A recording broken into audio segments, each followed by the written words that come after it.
बारामतीत घडलेल्या विमान अपघातामध्ये अजितदादांचे निधन झाले होते। ही फक्त बातमी नव्हती तर संपूर्ण महाराष्ट्र राज्याला हादरून सोडणारी आणि धक्का देणारी माहिती होती। कारण राजकारणातला सर्वात मोठा हिरा संपूर्ण महाराष्ट्र राज्यातील जनतेने गमावलेला होता, परंतु हे मान्य करणं इतकं सोपं नव्हतं। त्यामुळेच मागच्या काही दिवसांपासून गावाच्या पारावरती चर्चा सुरू आहेत की पवारांचा पुतण्या अजून जिवंत आहे, तो शिवाजी द बॉस मधील रजनीकांत सारखा एंट्री करणार। परंतु मित्रांनो, खरंच असं होऊ शकतं का?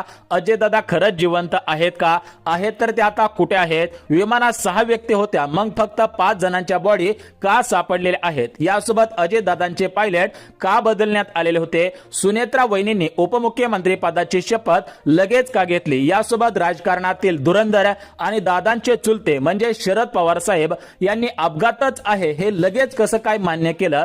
यासोबत अगोदर मिळालेल्या माहितीनुसार धुक्यामुळे विमानाचा अपघात झाला, परत सांगितले की तांत्रिक बिघाडामुळे हा अपघात झाला। यासोबत अमोल मिटकरी म्हणजेच अजितदादांचे आमदार असणारे अमोल मिटकरी यांनी या विमान अपघातासंदर्भात जे काही पुरावे दिलेले आहेत तर ते पुरावे काय सांगत आहेत? यासोबत आज बजरंग सोनवणे यांनी दिलेल्या माहितीनुसार विमानात बॉम्ब होता का असे प्रश्न त्यांनी सुद्धा उपस्थित केलेले आहेत। तर अशा विचारात पाडणाऱ्या सर्व प्रश्नांची उत्तरे मिळालेली आहेत। तुम्ही सुद्धा हा विचार करत असाल की अजितदादा जिवंत आहेत की नाही, तर तुम्ही अगदी योग्य व्हिडिओ पाहत आहात। कारण यामध्ये आपण कोणतेही अफवा किंवा कोणतीही चुकीची माहिती न देता जे पण काही सत्यता आहे तेच आपण या व्हिडिओच्या माध्यमातून पाहणार आहोत। त्यामुळे मित्रांनो, हा व्हिडिओ काळजीपूर्वक आणि शेवटपर्यंत पहा, जेणेकरून तुमच्या मनामध्ये जेवढे पण काही प्रश्न तयार झालेले असतील तर त्या सर्व प्रश्नांची उत्तरे एकाच व्हिडिओच्या माध्यमातून भेटून जातील। आता बघा, अजित पवारांचा अपघात होऊन भरपूर दिवस उलटलेले आहेत, तरी पण अजून याचं गुपित उघडकीस आलेलं नव्हतं,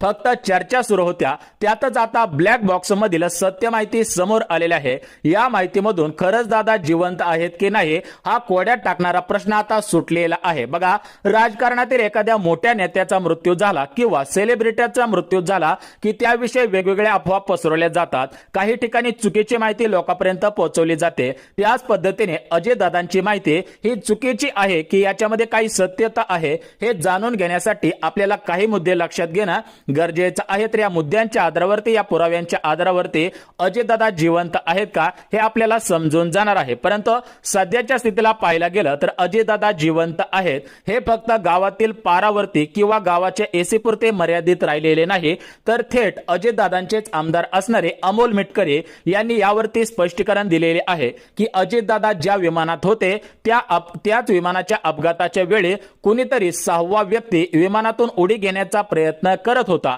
अशी गुपित माहिती अजितदादांचे आमदार असणारे अमोल मिटकरी यांनी सोशल मीडियाच्या माध्यमातून दिलेली आहे। त्यामुळे संपूर्ण महाराष्ट्र राज्यामध्ये अजितदादांवरती प्रेम करणारे जे पण काही त्यांचे चाहते आहेत, कार्यकर्ते आहेत, सामान्य नागरिक आहेत, तर त्यांच्या मनामध्ये प्रश्नावली तयार झालेली आहे। तर ही प्रश्नावली आता तुमची सुटणार आहे। आता बघा, अजितदादांच्या अपघातासंदर्भात एवढ्या चर्चा होण्याचं कारण म्हणजे शासनाच्या माध्यमातून यावरती अधिकृतपणे कोणतीही माहिती देण्यात आलेली नाही। त्यामुळे अशा मोठ्या पद्धतीच्या अफवा, अशा चुकीच्या बातम्या सध्याच्या स्थितीला पाहायला मिळत आहेत। बघा, 28 जानेवारी 2026 रोजी बारामती येथे विमान अपघातामध्ये अजयदादांचे दुर्दैवी निधन झाले। तर या निधनानंतर यावरती कोणाचे काय म्हणणे येत आहे? खरंच अजयदादा जिवंत आहेत की नाही? कोणकोणत्या पुराव्यांच्या आधारावरती अजयदादा जिवंत आहेत हे म्हटलं जात आहे, हे नरेटिव्ह सेट केलं जात आहे, याचीच माहिती आपण या व्हिडिओच्या माध्यमातून पाहणार आहोत। त्यामुळे व्हिडिओ शेवटपर्यंत पाहत चला। आता बघा, अजयदादा जिवंत आहेत हे म्हणण्याचं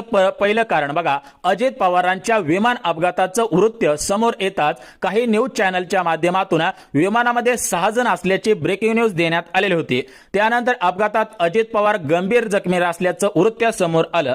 एकंदरीत विचार करायला गेलं तर 28 जानेवारी रोजी सकाळी पहिली बातमी समोर आली की अजितदादांच्या विमानाचा अपघात झालेला आहे। आता या विमान अपघातामध्ये 6 जण असल्याची पहिल्यांदा बातमी देण्यात आली। त्यामुळे एक प्रश्न उपस्थित झाला की विमानामध्ये 6 जण होते तर 5 जणांच्या बॉड्या कसं काय सापडल्या हा प्रश्न 100% तयार झालेला होता। तर त्या प्रश्नाचं उत्तर सुद्धा आपण देणार आहोत। यासोबत अजयदादा जिवंत आहेत हे म्हणण्याचं दुसरं कारण, असा म्हणण्याचा दुसरा दावा कोणता आहे ते बघा। अपघातात अजित पवार यांच्यासह इतर 5 जण अपघातात मृत्यू झाल्याची माहिती समोर आली। एकूण 6 जण विमानात होते असं काही काळ सांगितल्यानंतर प्रत्यक्षामध्ये 5 जणांचे मृत्यू हाती लागलेले होते। एकंदरीत विचार करायला गेला तर अगोदर काय सांगितले की